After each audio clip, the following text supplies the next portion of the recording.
Salut, c'est Dr. Wong. Si vous êtes nouveau sur la chaîne, sachez que nous sommes ici en train de parler d'entrepreneuriat. Nous parlons de l'entrepreneuriat SPE carissé, l'entrepreneuriat SPEAK. Si vous êtes nouveau sur la chaîne, n'oubliez pas de cliquer et activer la cloche de notification pour ne pas rater les prochaines vidéos. Et vous pouvez aussi revoir les vidéos précédentes si vous êtes abonné à la chaîne.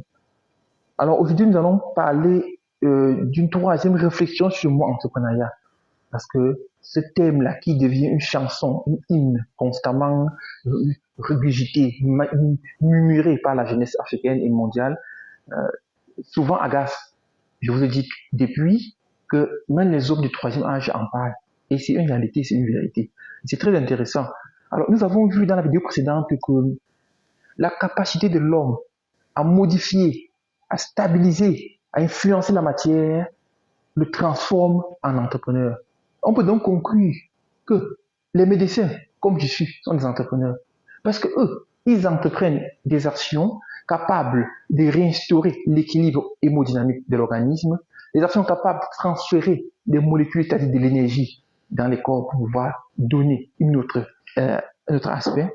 Les pharmaciens aussi sont des entrepreneurs, mais c'est vrai, ils parviennent à transférer les molécules d'un endroit à un autre, à expliquer, à changer, à modifier la perception de notre existence. Les enseignants aussi sont des entrepreneurs.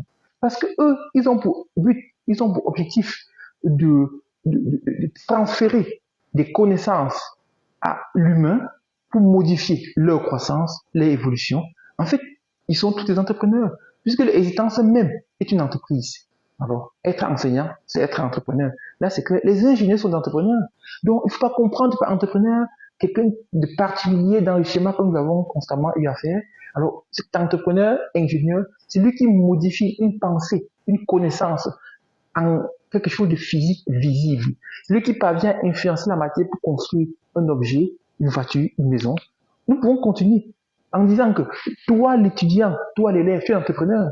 Parce que pendant plusieurs années de ta vie, tu transformes les connaissances, tu transformes ton existence, tu transformes ta matière grise en stockage de connaissances nécessaires pour une influence future. Donc, tu es aussi un entrepreneur. Alors, dans l'avenir, tu pourras construire un véhicule, une maison, tout ça. En fait, tu es aussi un entrepreneur. Donc, tout ce qui existe est entrepreneur.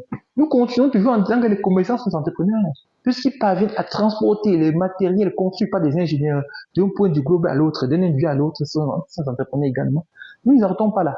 Les agriculteurs, ils sont des entrepreneurs. Ils parviennent à prendre des graines et à semencer pour pouvoir produire. Et ils maîtrisent l'art de produire, de multiplier. Ils sont des entrepreneurs. On ne s'arrête pas là. Les voleurs aussi sont des entrepreneurs. Il ne faut pas qu'on les oublie. Ils parviennent à chipper, à dérober, à détruire, à construire, à faire tout ce qu'ils veulent. Ils sont des entrepreneurs, les voleurs. Les menteurs aussi sont des entrepreneurs. Les criminels, ils entreprennent le crime.